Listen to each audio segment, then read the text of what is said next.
I happen to be a lover of archery. But I don't like archery for killing things. I like it as a sport.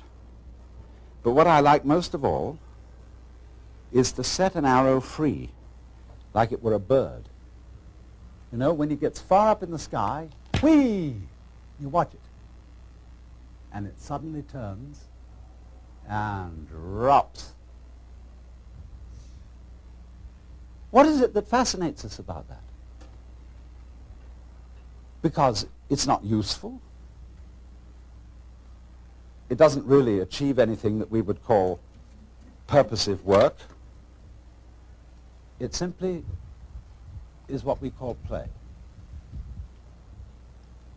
But in our culture, we make an extremely rigid division between work and play. You're supposed to work in order to earn enough money to give you sufficient leisure time for something entirely different called having fun or play. Imagine, too, if you were a bus driver. Bus driver is ordinarily considered an absolutely harassed person. He's got to watch out for all the laws, all the competing traffic, the cops, the people coming on board giving their fares, and he has to give them change.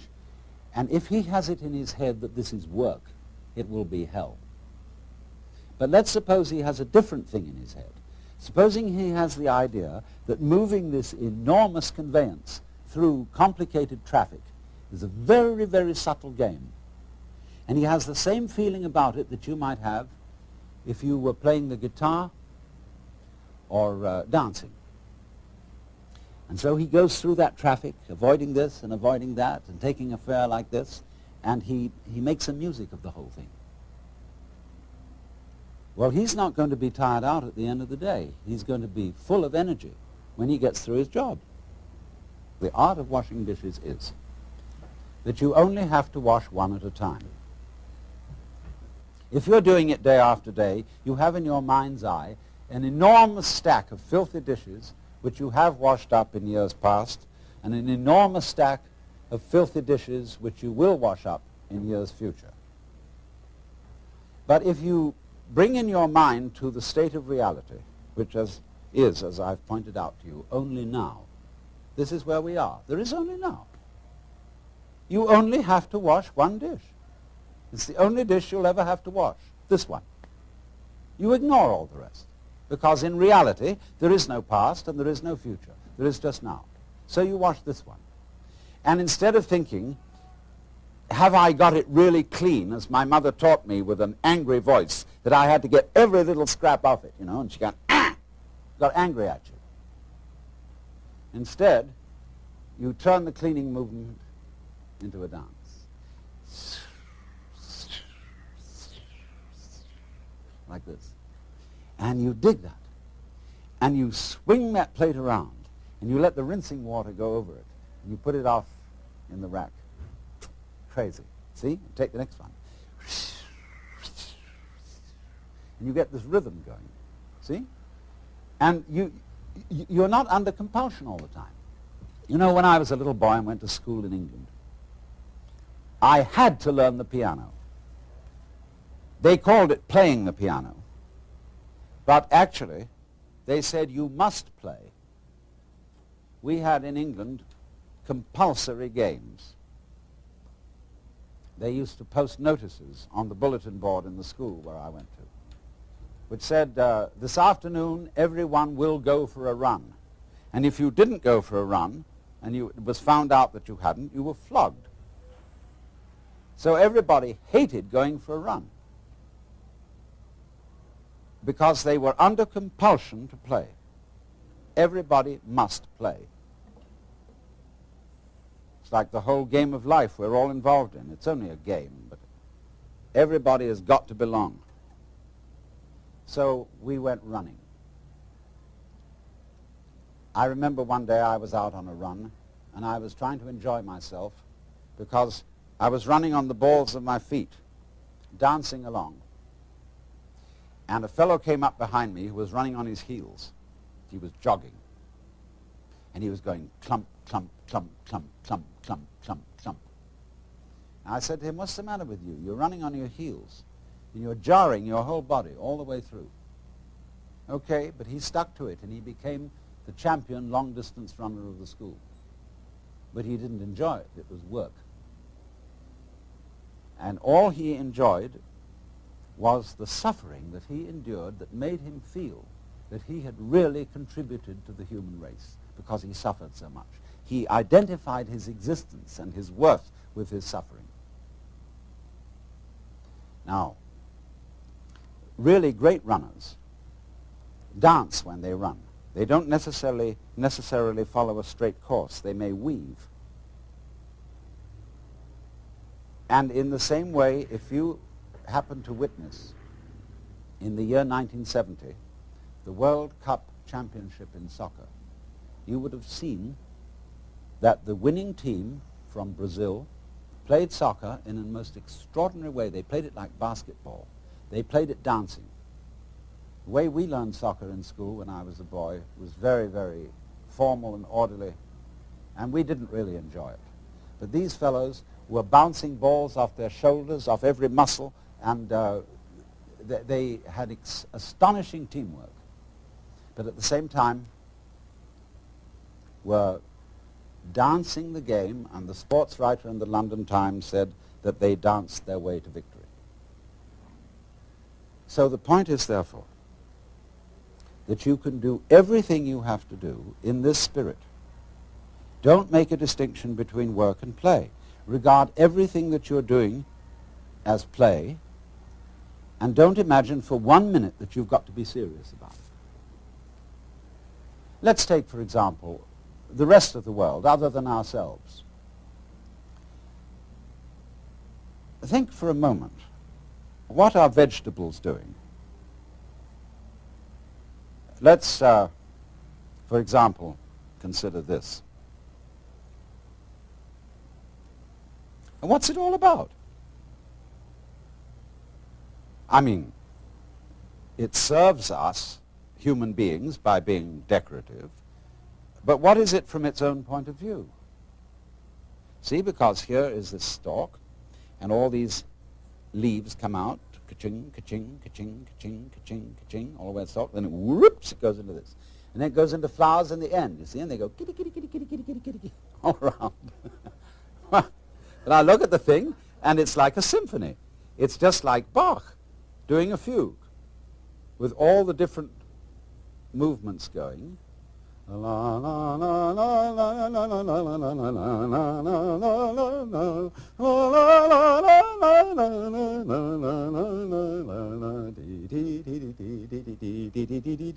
that's what it's about. What do you say? It's using up air, it's using up energy, it's really not doing anything except being ornamental. And yet here's the whole vegetable world. Not only cactus plants like this, but all trees, roses, tulips, and edible vegetables, cabbages, celery, lettuce. They're all doing this dance. And what is it all about? Why do they do it? Well, we say, one must live. It's necessary to survive. You know, you really must go on. It's your duty. It's your duty to your children. But you see, the thing I feel is if you bring up your children that way and tell them that they ought to be grateful to you because you're doing your duty towards them, they will learn to bring up their children in the same way, and everybody will be depressed. There really is no necessity to go on living. We think, you know, it's part of our Western philosophy, that we think we have a drive to survive, that we must go on living. Because some big daddy said to us, you got to go on living, see? And you better make it, or else. Well, I've already explained to you on this show that the fear of death is completely absurd. Because if you're dead, you've got nothing to worry about. So you'll be all right. So in the same way, you must not No, I don't want to use that word, must not. Because I'm not trying to talk to you as an authority. I'm trying to talk to you as somebody who's opening your mind up, a helper, not a father figure. This thing here, this plant, I'm quite sure it doesn't say to itself, you ought to go on living. You've got an instinct to survive, which is something other than yourself and which you have to obey. See, I don't think of my own instincts as drives, which is the proper psychological term for them nowadays. I think of my instincts as myself. I don't say, excuse me, but I have an unfortunate desire to reproduce myself, and therefore I'm sexy, and would you please accommodate me? I don't say, excuse me, but I have to eat, and really it's absolutely necessary that I eat. I say, on the contrary, hooray! I am this desire to make love, and I am this desire to eat. It's not something else that pushes me around, it's me. Well, all right, but it doesn't have to go on. I don't feel so compelled that if it were to stop, well, if it were to stop, if I were to be killed, that would be another scene.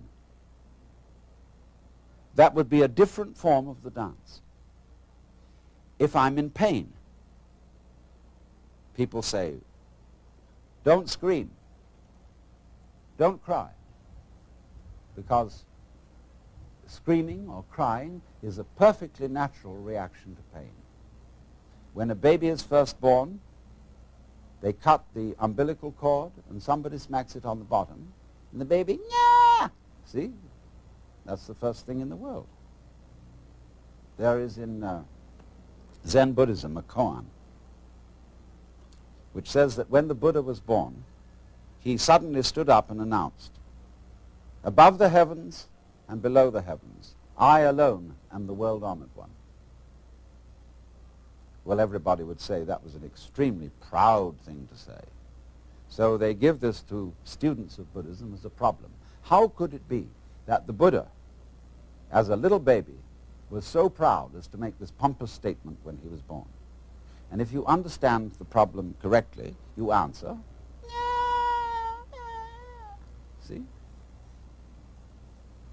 Because that is the perfectly natural response to the painful event of being born into this world.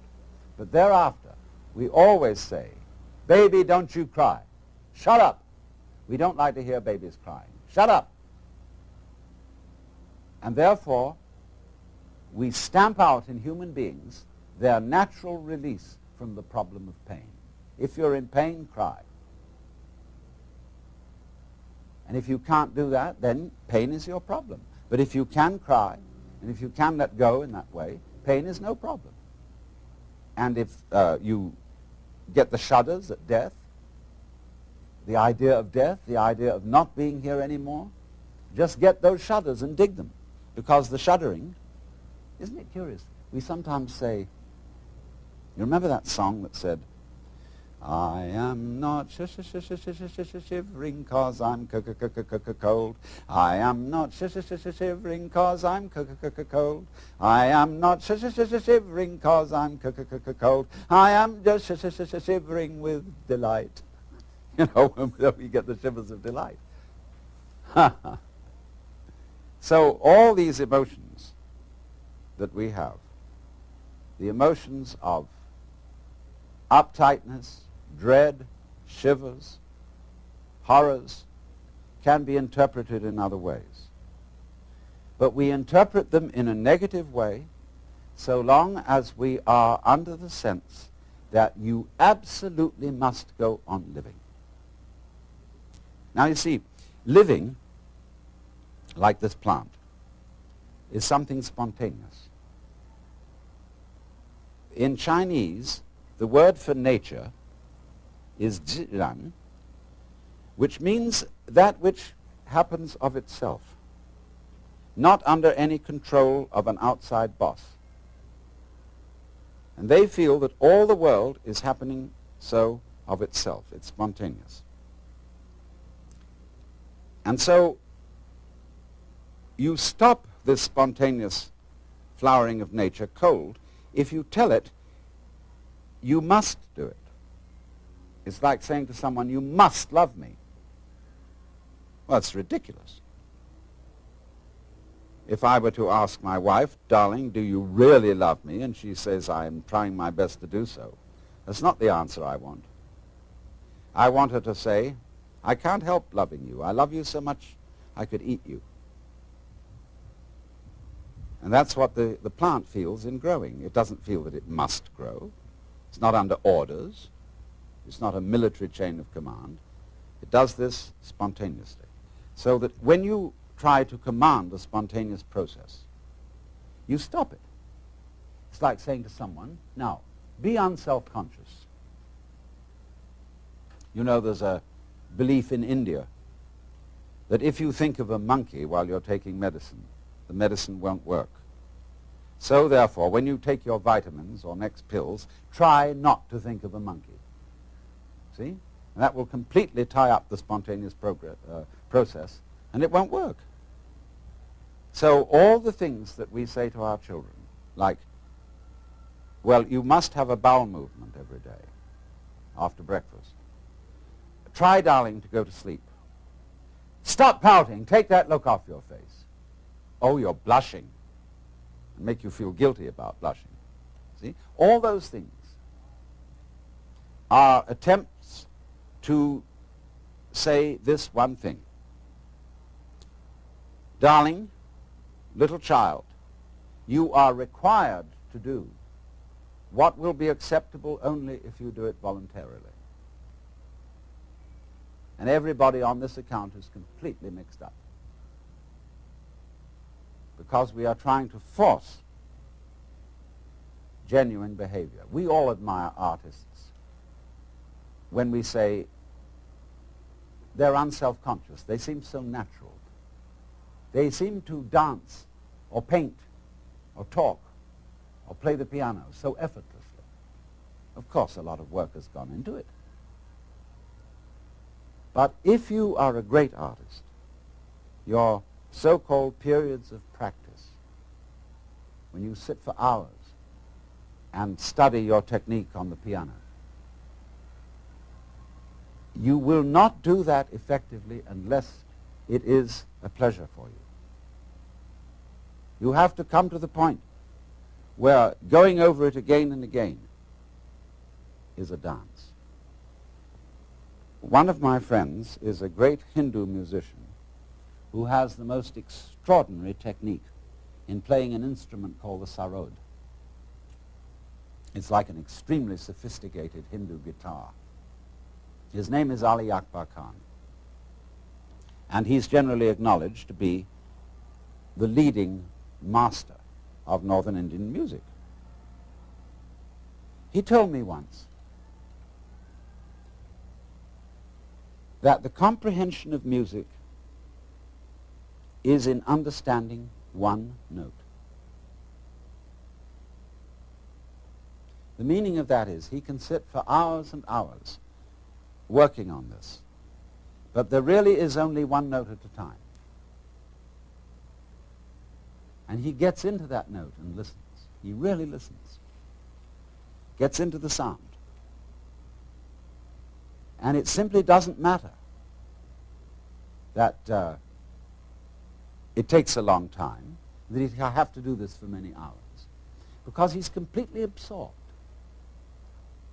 in listening to the sound he is now making. He's going with that vibration, as when you might chant, you see, like they do in yoga.